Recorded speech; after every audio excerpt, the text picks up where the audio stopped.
You are listening to Invest in the Future by Future Africa. Future Africa is a platform connecting mission driven innovators and investors looking to turn Africa's most difficult challenges into global business opportunities. Please note that the content of this podcast is not to be regarded as investment advice. Hi, everyone. I'm Wura Kayode, and I'm part of the investment team here at Future Africa.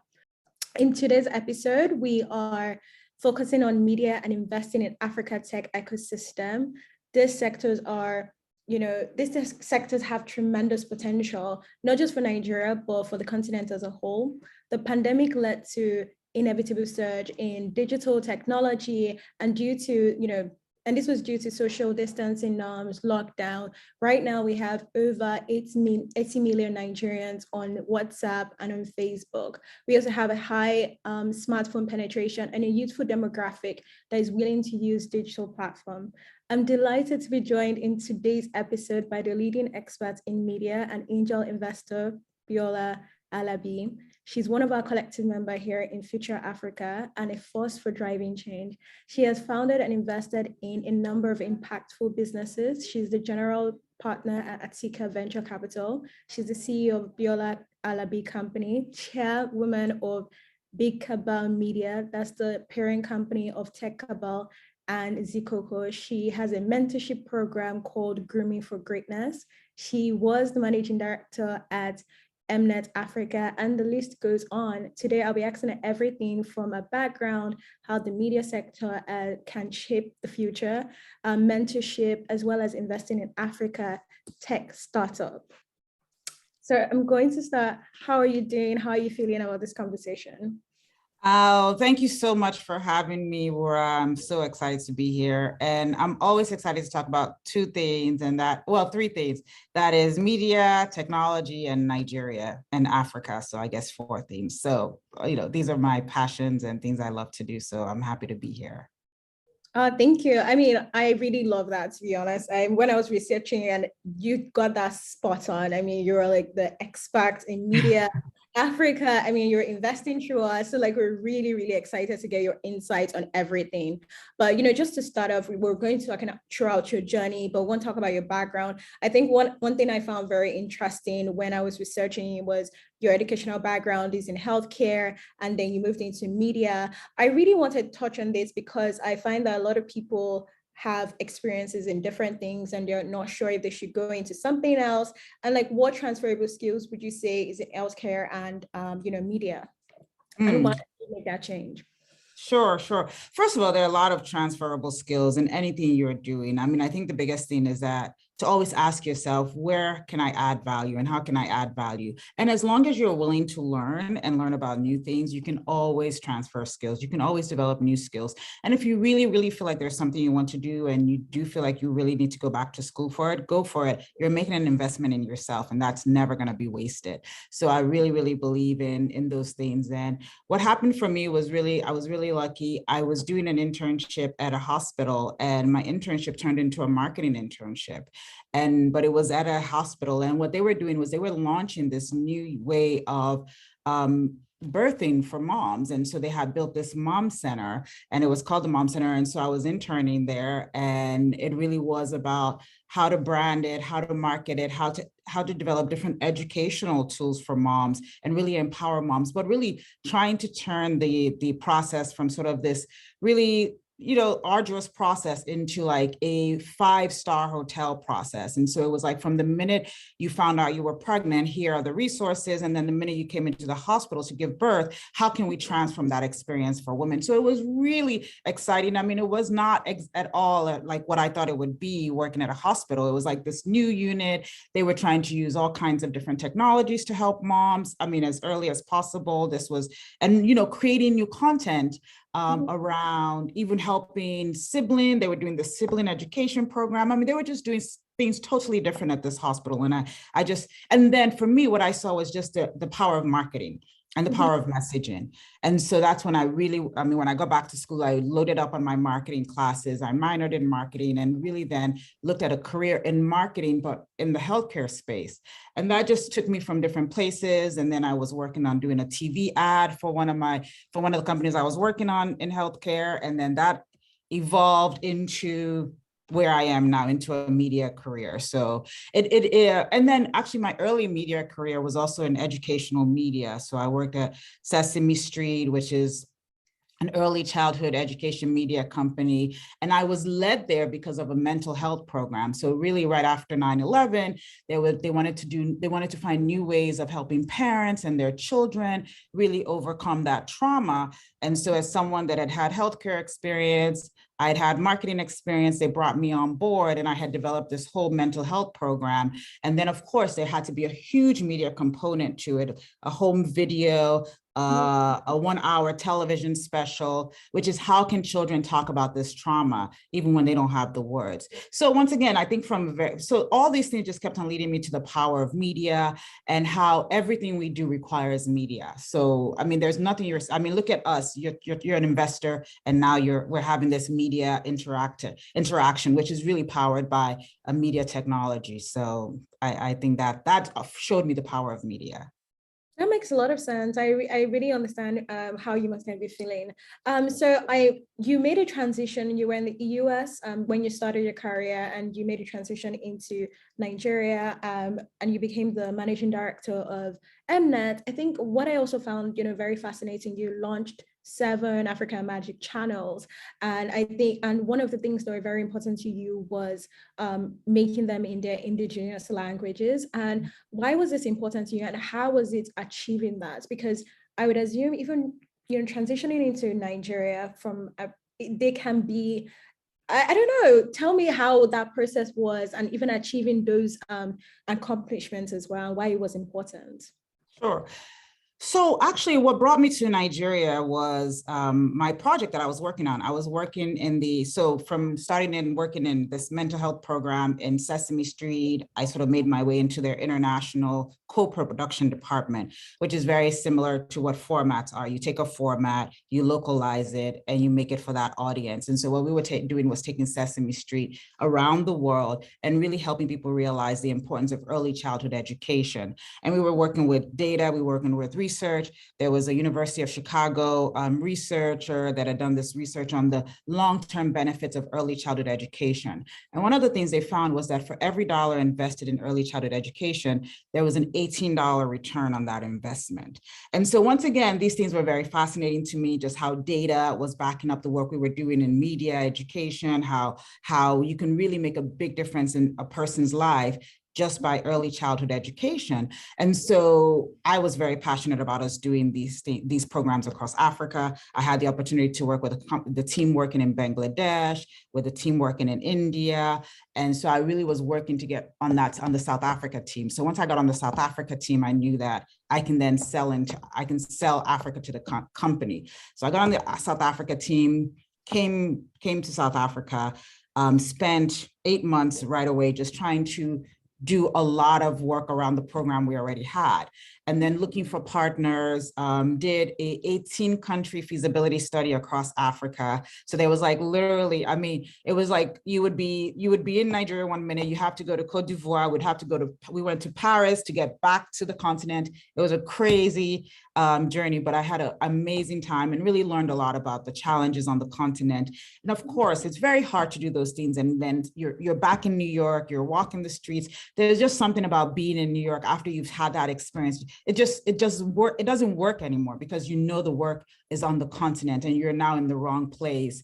Now you have the full picture of the work that needs to be done.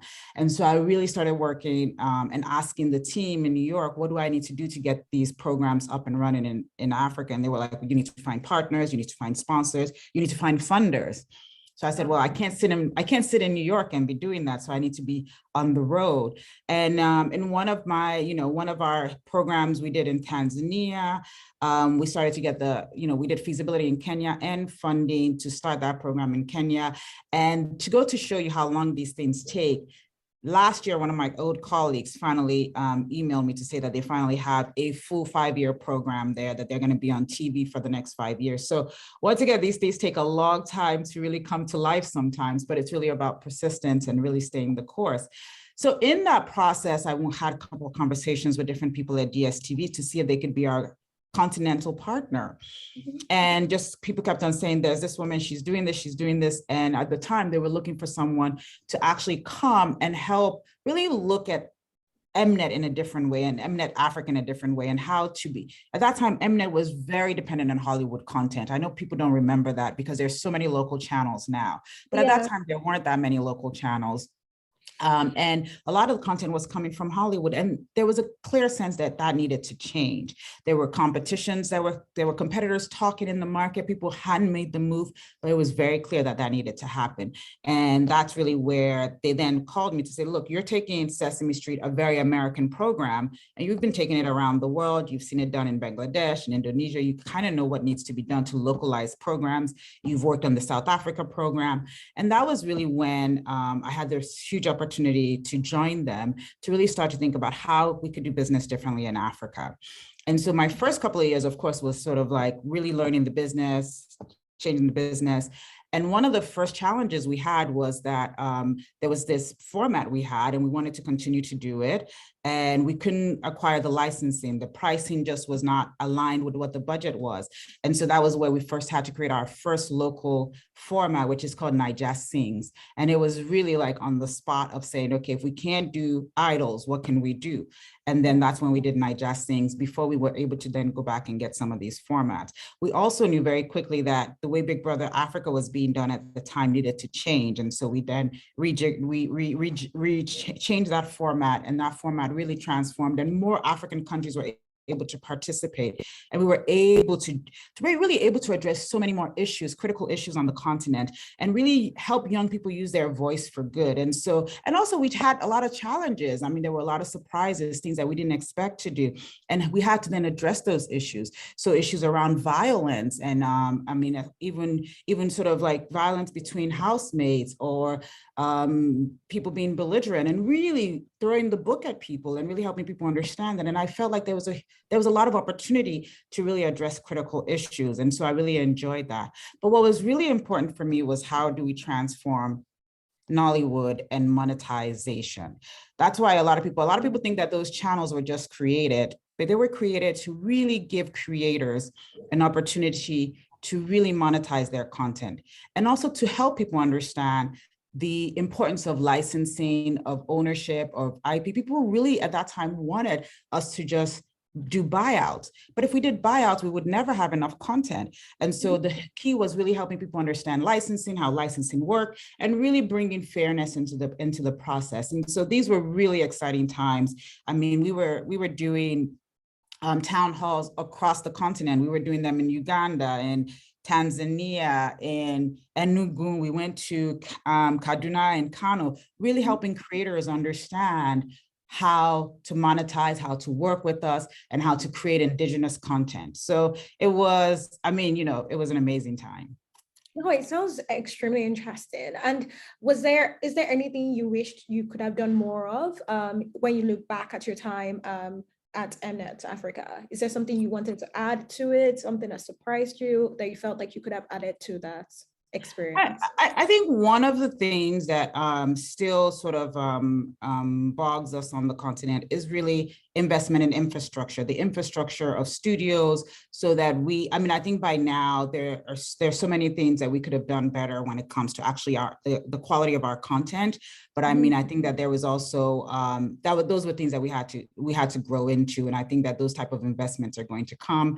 I think for us, it was really about creating amazing television channels, amazing entertainment, opportunities for both sides of the equation, which is the creators and also us as distributors, because that's really what it was. We're a distribution platform, and really making sure that people understood those different roles, and really being changing the relationship with talent. I think that we were one of the first people to really treat talent with respect, and really nourish and also cultivate talent. And so those are things I'm very proud of. And the things you omit to do, you just you try to do them better.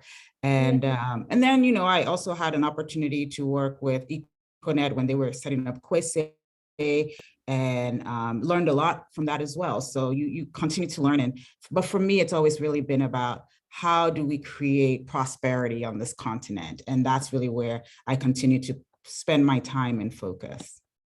No, that makes a lot of sense. So just even like, so after your time, at Mnet, you left, you went to Yale Fellowship, and now you are the CEO of Biola Alabi Company, and obviously Grooming for Greatness, which you started simultaneously. I really want to even talk about Biola Alabi Company. What is you have an amazing portfolio, by the way. What is the core of your media? Like, what is your focus for this company? So when I started this company, I set this company up mainly as a consulting company. And so that was when I then, our biggest client was Econet, working with Econet on their plan for a media company and also for a studio. And really, that was so interesting to me. And so after Yale, I knew that, of course, I wanted to come back, and I knew I wanted to do a couple of different things. And so really talking to the chairman of Econet, I said, look, I'm happy to help. So I said, look, we can do that as a consultant. And they were a great opportunity. It was a great opportunity to actually think about media in a different way. And so really for them, it was really about how do we change from being a pure telco play into a different type of company. And so that's when we looked at, okay, there's media, there's early stage investing. And that's where I really started to get interested in early stage investing. And then there's also an opportunity to create marketplaces, because they also had a mobile money platform. And so working on that big vision, from that came QuizSave, from that came a couple of marketplaces and classified businesses. And then from that came a couple of early stage businesses, and also doing that rigor of doing due diligence, of really engaging with founders. I really found that really interesting. And so when as part of what I wanted us to do at Biola Alabi Media was really more of that investing in media companies, investing in media projects, really big thinking and different thinking. And then one of my team members pitched me a show about food and showcasing and promoting African food, which was called Bukas and Joints. And so that was my first executive producer, which is really basically you're an investor in that idea, and really made that happen with one of my team members. That was her project, but really Biola Alabi Media took that on and we produced that, and it was exciting. We did that for 4 seasons, went to Ghana, went to the UK to really see what people were doing with Nigerian food, and really excited. I was really excited about that. I really wanted to do something around transforming the Nigerian food story. And then from there, we then were pitched a film called Banana Island Ghost. Then we did that film, and then we created another film called Lara and the Beat. And then I did feel like and then we sort of got back into consulting and into helping people build business models. And so worked for a couple of VOD players that you see on the market today, really helping them think through their strategy and actually launching into the market. And so Biola Alabi Media really started to go back to its roots of being a strategic business development organization. And that's where we are today. And then that's where I then began my early stage investing in companies like Big Cabal Media, very, very early on, really shepherding that company into us getting our latest round of funding. And I've been on the board and chaired the board since I joined. So, and then also to investing in other entrepreneurs. So I really knew that I wanted to be investing. And then I think some of the media investments took me away from tech investing. And now I have a good sense of how to balance media and tech and really integrate the two into what I do. That makes a lot of sense. We definitely want to do a deep dive into like your investment thesis and everything. So in terms of media, what would you say is the current state of media in Nigeria, like all the challenges, opportunities, and what do you think the future is, especially when now we're talking tech, and how can tech help, especially with the current economic situation that's going on?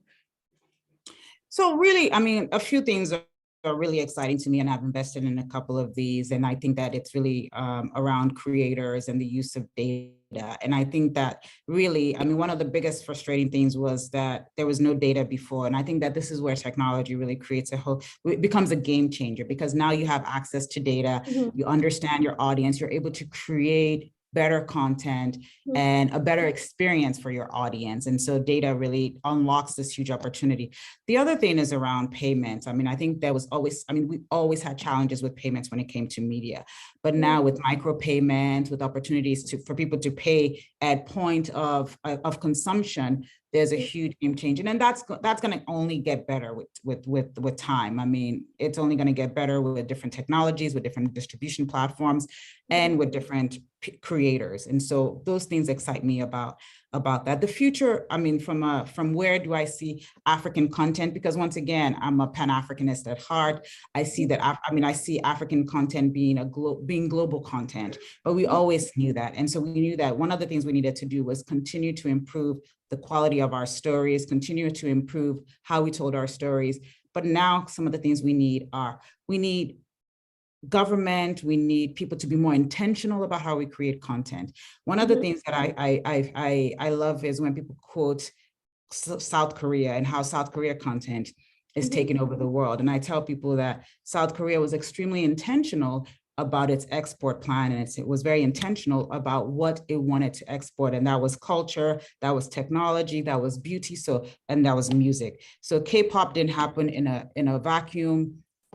K-beauty didn't happen in a vacuum, neither did K-entertainment, which is, when I say that, I mean television and film. And so we need to be intentional about the content we're creating. We need to be intentional about how we regulate that content and how we help creators create that content and how we help package and export that content.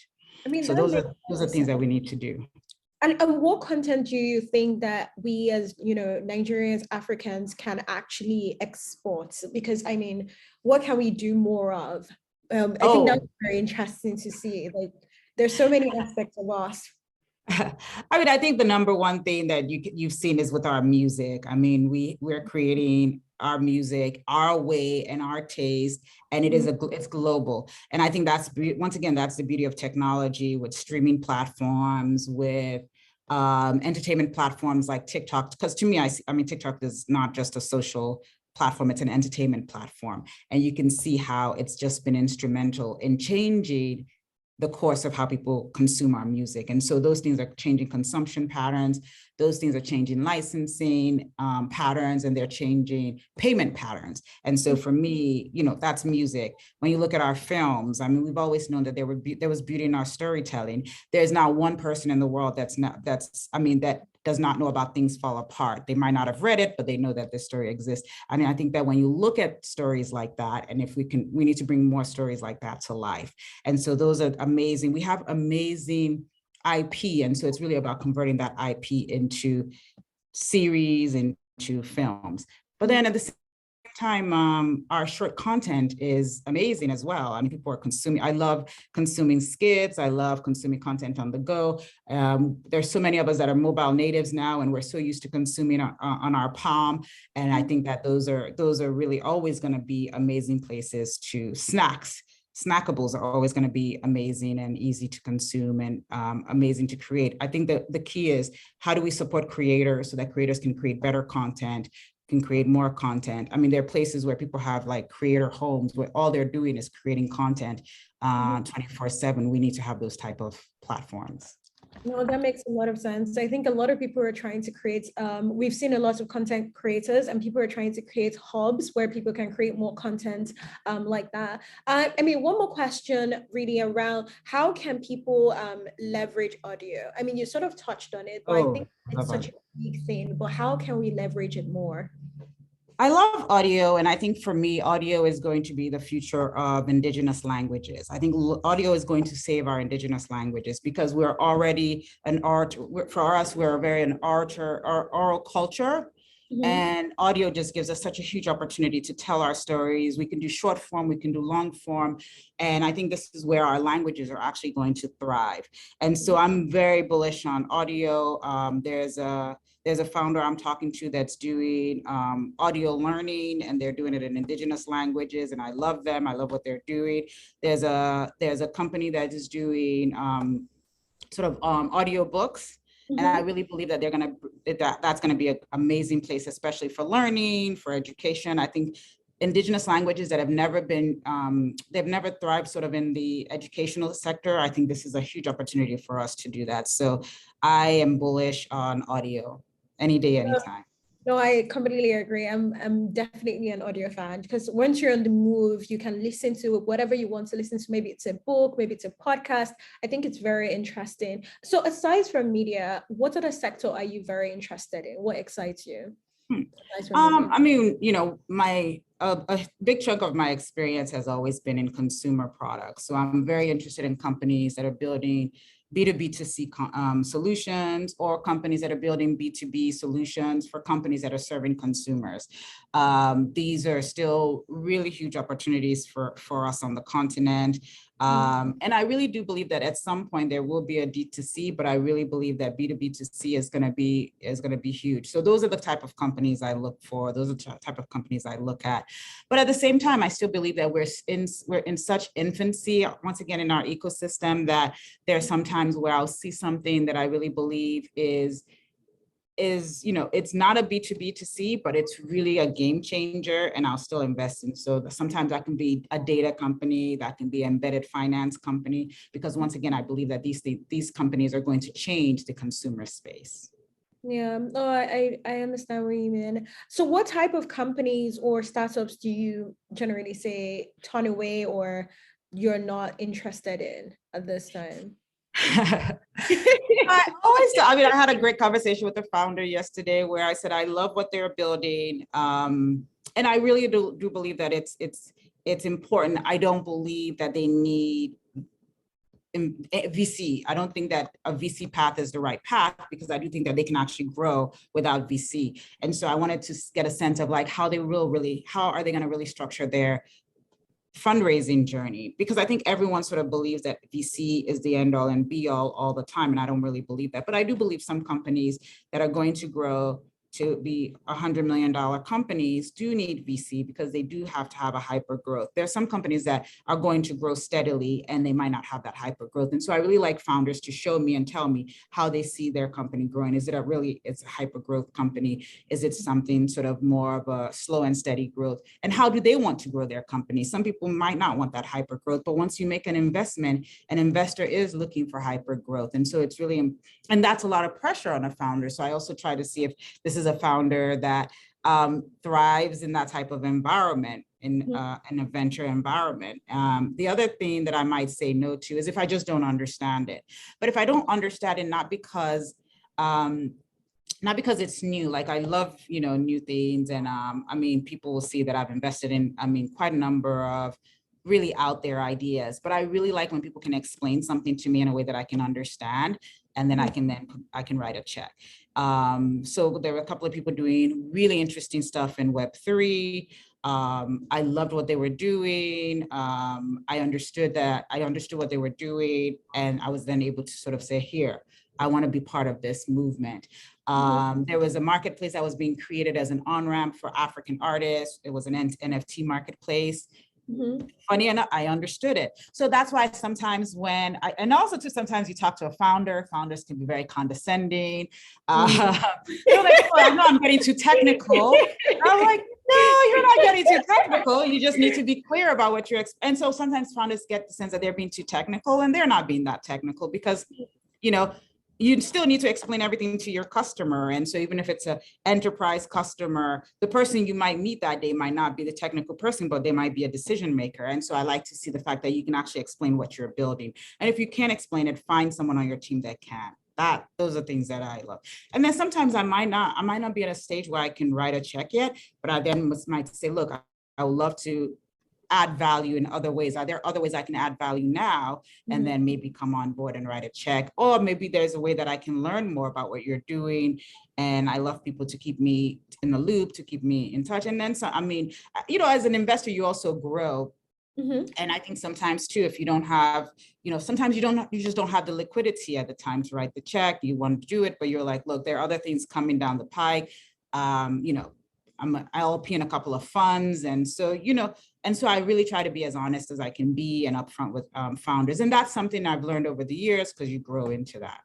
Yeah, no, I completely agree. Sometimes it's just not the right time for you to invest more into that company. So that makes a lot of sense.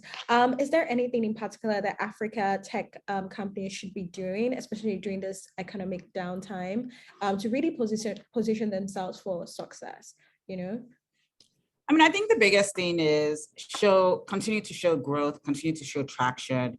Mhm. People want to see that you are generating revenue. And I think that I mean, I really believe that there's such a huge opportunity in our market. Yes, there is going to be a correction. Yes, there's going to be a slowdown, but people are still going to be writing checks. Someone at lunch today asked me, am I still writing checks? I said, yes, I'm still writing checks. Because it's still important. I mean, it's still important. Nothing's going to change. I was reading something the other day, and one of the things that, happens at this time is some people pull back, but then sometimes this is the time to actually pull up. But then what you want to see is superior companies coming up and superior founders. So that's one of the things that I will say that we're looking at now is that, is this fantastical, or is this still going to be around in a couple of months and we can look at it? So it's really important for people to really make sure that they're building solutions. One of the things that I had one of the conversations I had recently was really trying to understand the supply side of a business and really understanding how they're adding value, especially when it comes to unemployment and creating opportunities for young people. Because with angel checks, yes, it is about a return on investment, but you also want to make an impact. And so this was going to be an angel investment. I really wanted to understand how that opportunity was going to also be creating opportunities for other people. Yeah, no, I completely agree. I think it's not just about making, revenue. You want to see how it has an impact on, the economy, society as a whole. You want to see that change. So I really like that. I think for us, Future Africa, we're also looking at, founders just being adaptable. How Yes. resilient are Yes. you? Times are changing. How do you change with time? So that makes a lot of sense. So from investing and working with, these different startup companies, what would you say the future looks like? After we move forward, what do you think the future is? So I mean, I'm really excited. There was a business that I spoke to yesterday, and they're just starting out. They're moving here. I mean, they're hatching this idea in London, and they want to move back home. They're ready to build here. And to me, that's still extremely positive signals. That makes me feel so much more optimistic about Nigeria when young people are sitting in London and saying, no, we're building this company, we're moving, and this is why we're moving here. So that's exciting to me.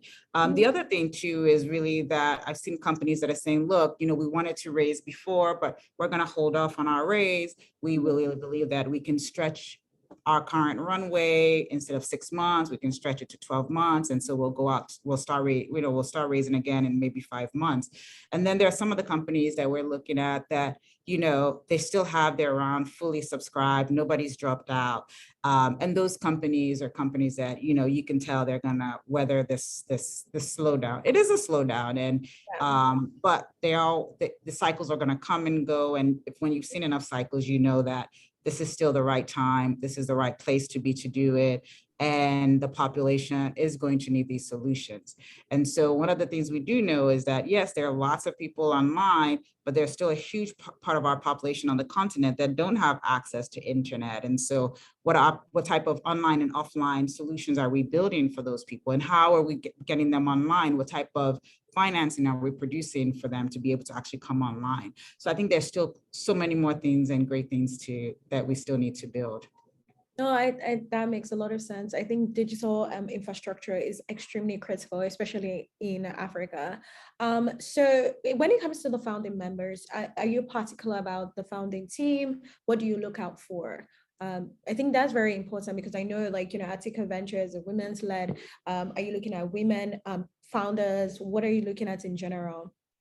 I mean, we're very passionate about female founders, co-founders, and senior managers that are on the cap table. So we want to see and make sure that people actually have a stake in what they're building. We want to make sure that they're vested. And so we do have a mandate for a certain number of women that we want to invest in.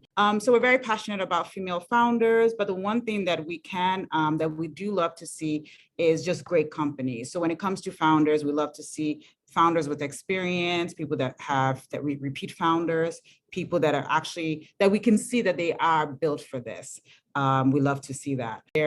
Yes, I do invest in healthcare, but I do believe that healthcare companies that are providing healthcare in Africa really need to have a very sound model. But what I do know is that there are going to be a few winners. There's not going to be a one winner take all when it comes to healthcare in Africa. So we are looking, I mean, some of the people I co-invested with, and then with the fund, we will be looking at healthcare, and we actually already have a couple of healthcare companies in our pipeline. So yes, I'm very, very passionate and very bullish on healthcare on the continent. Okay, great. I also wanted to touch on Grooming for Greatness. I wanted to, what is your experience? Why did you start it? And what are you trying to achieve? Where are you looking to partner with? Yeah, so Grooming for Greatness is something I started to think about while I was at Yale on my fellowship, and really wanted to see. One of the things that I also found that was really hard was really finding people to lead organizations. And so people were really great at, especially in organizations with managing, but I didn't feel like organizations were preparing people for leadership. And so I really wanted to see how, as a structured and then also people were approaching me a lot about mentoring. And I wanted to make sure that I was sort of maximizing the time that I was spending when it came to mentorship, and also really making sure it was really valuable. And so we created, so I co-created this with a couple of friends, a curriculum, and worked with an amazing leadership coach. And she works with people on boards. And so she came into the program and she really helped us structure the program. And she actually ended up working with a lot of our fellows afterwards, and still works with some of them now. And so we've done 2 in-person cohorts, and it's a year-long mentorship program. Wow. And so after COVID, we kind of took a break, but I'm in the process now of bringing that back and looking at partnerships. And really, we've just had amazing people come through the program, doing amazing things now. And so we are going to make it a hybrid model now, because before it was fully in person, and we would have a 4-day immersive program where we would spend the whole day together and really help people understand sort of what their goals were, finding their true north, really using Bill George's book was one of the transformational books in my life, called True North. And so I use that with all my mentees. It's one of the first things I give my mentees. And so that was really important to me to sort of say, how can I share some of these transformative opportunities that I've had? And I didn't want to wait till retirement to do it. I wanted to start doing that now. And so that's what Grooming for Greatness is. So we are going to be doing a call for entry towards the end of the year to do a new cohort. And we do about 15 people, and it's for a full year. And so from that also, some of them I end up investing in the companies, but really the key and the idea is to help people break through into that next level of leadership.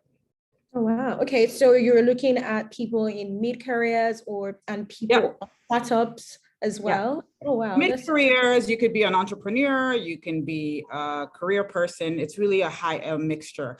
And we really tried, and also too, we keep it 50-50 because it's really important for us to work, for men and women to be together in that space. And also the idea is that we build a cohort that also becomes a support system for each other and become part of your network as you start to build your career. Because the higher you go, the less, there are less people in your organization that you can talk to and can support you. But then if you have this cohort of people that you're co-building and growing together, even if you're an entrepreneur or an entrepreneur, you can do those things together. So that's the goal of that program. So we'll be doing another call for entry and looking for 15 amazing people. It doesn't matter what you're doing, you can apply. So please follow me on Twitter, because I'll be promoting it there, and on LinkedIn once again. Oh, that sounds very, very interesting. It makes a lot of sense. So you're not just only learning, you're also building a network of people, which is essential, especially in your career as you get, grow in the ladder and everything. We have a ton of questions here, so I think I'm just going to jump into the Q&A. Everyone is asking so many questions from what is your typical ticket size when investing? So once again, it really depends on what stage I come in. So for angel investing, it's anywhere from $5,000 to $25,000. And then for Atika, we're looking at $50,000 to $300,000. Okay, that's easy. And what are your thoughts on tech solutions building infrastructure for creative to seamlessly create, for example, marketplaces connecting creatives to services? I'm interested. I have seen a couple of them, and I am looking at a couple of them. I already have I have two in pipeline that we're kind of going through now and looking at. But I do believe, look, I think that there are just not enough services. I think that creatives in Africa do too many things. And so I do think that it is important for creatives to be able to focus on creating and also on building their business, rather than all these externalities that they have to deal with. So, I mean, creatives have to figure out where their cast and crew are going to be housed and how they're going to house them, how they're going to transport them. I think those are services that need to be provided by service providers. And so I think, and also too, I think creatives also, because for so long creatives have had to do everything, there also has to sort of be that also shift from a creative perspective in how you can also delegate more. So I think delegation, and so anything that helps a creative delegate more and focus on the actual creation, I'm very interested in. That makes a lot of sense. So it's like just focus on your creative side instead of all the extra bits on the side. So do you invest in arts and cultural sectors such as cultural equivalent institutions such as museums, galleries, as well as education and startup creative entrepreneurial projects in the visual arts space? I wouldn't understand the business model for those things. So unless someone can really help me understand the business model and the return on investment for those, but some of them also sound very philanthropic. And so if it's a philanthropic giving, I'll do that. But a lot of times, because of the fact that, you know, especially with Atika is invest in other people's money. That has to be a very clear business. That's a clear venture path. As an angel, that's passion, that's personal. So those are two different things that we have to be aware of. But I have not in the past invested in museums or art in that way. And just even to piggyback on the previous answer you gave, what partnerships do you believe are crucial for the growth of African media space? So what else do we need in general? So, I mean, I think that, you know, the global partnerships that are coming in are fantastic now. I mean, I think that we do need partnerships around royalty management. I think that talent development, and I think that when we say talent development, it's not just the acting talent or the front of house talent, is back office talent, especially engineering talent. I know that when people in technology talk, they talk about software developers, software engineers, but actually we do need quite a number of engineering talent in the media space that needs to be developed. Sound engineering, which when people complain about a lot of our content, that's actually what they're complaining about. We need more set designers, so we need more people and more talent developed in back of house, and that's education. That is pure education, that investments that we need to do in those things. And that needs to have be a public and private partnership. So the government and the private sector need to come together and invest in that. Education is not only a private sector. It's very hard for private sector to do education alone, but we do need to invest in education. No, that makes a lot of sense. And in terms of what, talking about government and regulation, what do you think they can do more of to even drive media, drive the tech ecosystem as well? Once again, I mean, I think that the startup bill is a great starting point. I think that there's also a creative bill being created. I think these are really great startup points. I've had a couple of consultations on some of these things. One of the things that still needs to be done is we need to figure out a way to do co-production agreements with other countries. We need to be able to also do rebates. Government needs to sponsor rebates so that more productions can come here. Productions go where there is a incentive. So we need to align the incentives for global partners to come to Nigeria. And I think that those are areas where we need action. And so we need to engage and have that, and that action needs to happen. And I think that also too, even in our industry, there needs to be leaders in different things. So there needs to be leaders that are leading advocacy, and that needs to not be self-centered. So I think that also too, we need to also learn personally how to be much more altruistic when we're doing these things. And I think that because it is media and because of our history of military and really autocratic role, there tends to be a sense of swaying people when it comes to advocacy or an engagement with government, or that government sort of also doesn't understand they understand the power of media from a perspective, not from a cultural perspective, but from the perspective of as a bullhorn for agenda, from an agenda perspective. And I think that all sort of needs to be disaggregated so that we can actually focus on the growth of the industry and the commercial. And so that to me is really important, is how do we refocus the power of media on the commercial opportunities rather than on the control opportunities. And that's still a long way. I mean, we have a long history in our media that still needs to be changed and needs to evolve. But I think that as leaders and thought leaders in the industry, we need to be much more proactive and much more engaging. And we can't get tired of that engagement because it is tiring sometimes. And so we have to stay the course to really engage government and really help government understand the levers that they need to push to actually unlock the real opportunity in this sector. And with media attracting more funding, how does a media company continue to stay independent, even though they're receiving funding from different parties? I mean, I think that's globally, that's the challenge around media. And I think that that's why you're seeing much more opportunities around independent creators. And so that's why more platforms actually need to be created for independent journalists to be able to create and get paid.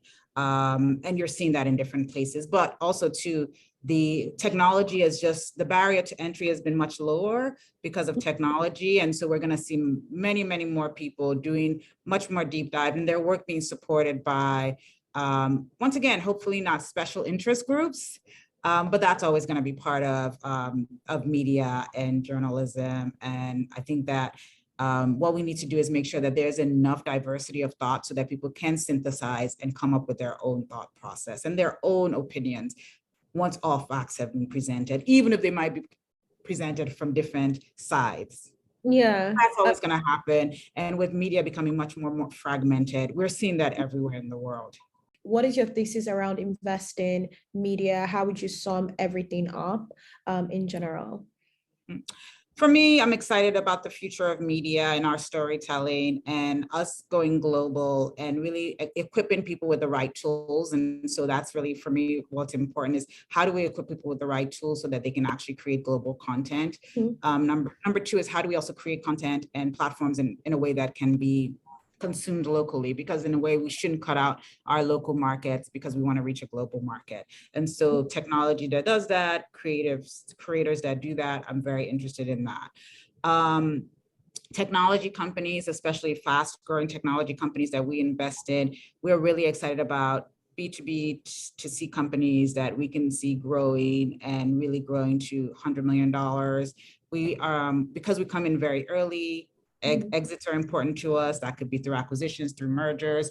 We want to make sure that we make sure our investors get a return on their investment and that they continue to invest in Africa. So those are very important to us. We like to see a liquidity event, even as an angel. and as a VC firm, we like to be able to see liquidities between 6 and 7 years. So we're in it. We're in it for the long term, but we do like to see a way to get to give our investors exits, because investors need that liquidity to invest more, and so we want to be able to give that to them. Definitely. And, even returning the investment into more companies, right? Yes. So yes. makes a lot of sense. But thank you so much for your time. I really appreciate it. You have a great knowledge on the opportunities, challenges with media, everything about, investing as well in tech companies. You're very, very passionate about, even helping people grow as well. And it's really, really fascinating to listen to. So thank you so much for joining us today. Really appreciate it. Thank you. Thank you so much for having me. I'm a big fan of the Future Africa collective, of Future Africa and what you're doing. And that's why I joined the collective. For me, it's really been important to say where are going to be the big levers society-wise that are going to change our future, and really making sure that I am there and I am playing in that space and I am adding value. And that's what I continue to. Thank you for listening to that Invest in the Future episode. Please follow us on social media. Our handle is at An African Future on all platforms. You can join Future Africa to co-invest in these innovators who are turning Africa's biggest challenges into global business opportunities by joining the Future Africa Collective, our exclusive community of co-investors. Please find more information and apply at future.africa/collective. Thank you for listening once again.